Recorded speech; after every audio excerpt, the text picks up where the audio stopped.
Through the efforts of Brian Flores, Steve Wilkes, and Ray Horton, the NFL's long-standing practice of forcing non-players into arbitration controlled by the commissioner may finally be ending. That from Mike Florio on Pro Football Talk on something we've talked about on this show regarding the Jon Gruden lawsuit that is now carried over to a separate lawsuit involving several former coaches in the NFL, current coaches, former head coaches in the NFL, regarding discrimination, racial discrimination.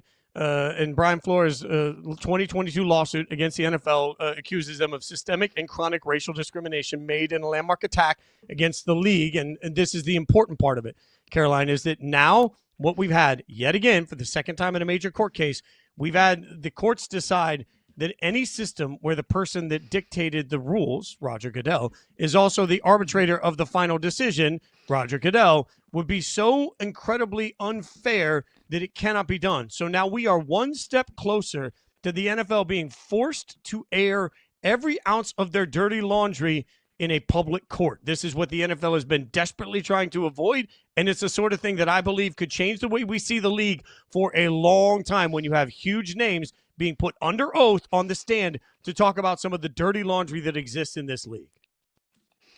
You know, people in the NFL always talk about protecting the shield and protecting the league, whatever it takes. Airing your dirty laundry isn't going to be the best thing for the shield, but maybe it's just the best thing for justice. Maybe it's the best thing, period. I think it's right that the NFL, or that Brian Flores has every right to take the NFL to court, because it is gross and it is icky if the commissioner of the NFL, whose own personal interests align as closely with the interests of the NFL as any other person out there in America, had the right to be the arbiter for that case. There's no world where that's right or where that is just or where the legal system can go through the correct due processes. So I think this is a good thing just for, justice and the law, that we can have this going to court. Now, what does this mean for the NFL? Not great. Not great. I think we're going to have a lot of people whose reputations are damaged. There are going to be a lot of people who we might not think have dirty laundry or skeletons in their closets, whose dirty laundry and skeletons get put out right out there into the public and right out there into the open. This will cause a lot of shakeup, I think, in the NFL front offices, of individual teams. But maybe that's a good thing, Fitz. Maybe it's a good thing that we have people whose secrets are no longer being held secret. No, I think it's an incredible thing. Transparency is something that the NFL needs. And again, I'll go back to the Jon Gruden lawsuit, which obviously has to do with the emails that were leaked that resulted in him getting terminated. I want to say loudly, as I always have to say when we talk about this, the things he said in the emails were abhorrent.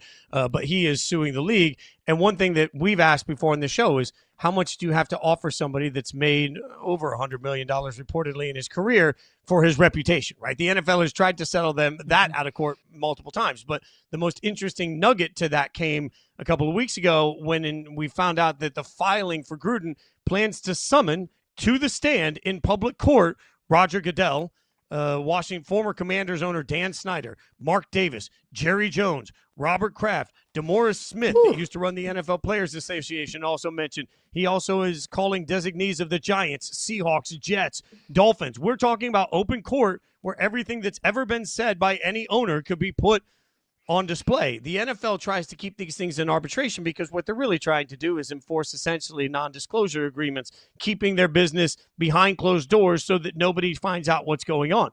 The Rooney Rule is something that is often debated. It's argued about. And there's plenty of discourse from people smarter than me about the benefits or the lack thereof. There's plenty of discourse about the league's policy and the way it runs and whether or not it truly is working. We talk about this all the time. Roger Goodell, who you see on the screen, had to answer questions yet again about the Rooney Rule and whether it's working. Now you have a group of coaches that have been impacted by the Rooney Rule that are suing the courts that are now going to get their day in court in an open court. This is truly the worst case scenario. And I believe that the NFL has always figured that they could buy their way out of any situation. When you have the money that these owners have, you figure that at the worst case, you could just make it go away. But again, I will ask, whether we're talking about Brian Flores or Jon Gruden or any of the people that are currently suing the NFL, what's it worth to you when you Google your name and you see things on Google searches that you think don't represent you and who you are? What's it worth to you when you feel like your reputation has been tarnished? What's it worth to you when you feel like your grandkids are going to read certain things about you that will make them see you in a certain light? I think what we're learning right now is that in the modern era, when people can make generational wealth doing what they do as coaches, man, suddenly we're seeing a different type of coach, a coach that's willing to stand up to the league. I think it's wildly important. The Rooney Rule needs to get right? Whatever the Rooney Rule needs to be, it needs to get right. So Brian Flores and Steve Wilkes and everybody else taking the NFL to court at least gives us the opportunity to see transparently, with no BS and no PR statements, is it right? What's working? What's the policy actually, and how does it truly get impacted? So I think this is an incredible moment, a powerful moment for everybody to stand up to the NFL. Yeah, look, and the Rooney Rule is inherently flawed. Anytime that you have a rule, any organization is going to find a loophole around that rule. And unfortunately, there are people who are the unfortunate beneficiaries of just having interviews just because they have to check a box, and it's just a waste of their time. It's inherently flawed. It's good in nature, but there are flaws to it. Good on Brian Flores, because you and I talked about this, Fitz, throughout the coaching carousel. We didn't think that Brian Flores was going to get a head coaching job because we didn't think that there was going to be any owner across the league who would hire a head coach who was actively suing the league. So what Brian Flores is doing is altering his career and his reputation for the betterment of the league and for the betterment of minority coaching candidates in the league. I think that's really valiant. And it's a scary moment for the NFL. The NFL is such a boys' club that things have happened on the inside of the NFL for a long, long time. And they probably do a lot of things the same way just because that's the way that we've always done them.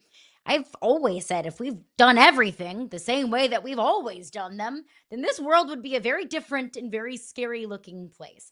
So if Brian Flores is, bravery is what the NFL needs to shake things up, to stop doing things the way that we've always done them, then good on him, even if it does make things really uncomfortable for a lot of very important and powerful people in this league.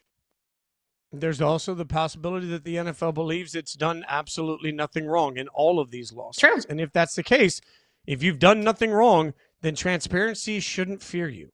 And I will die on this hill all day long that if the NFL believes that they are in the right on all of their lawsuits, avoiding arbitration in today's world is important because it gives fans the opportunity to give a little trust back to the league when we actually see how it plays out. I fear that that's not what the NFL is trying to do. They're not trying to win back any mindset here. The NFL is just trying to throttle back people.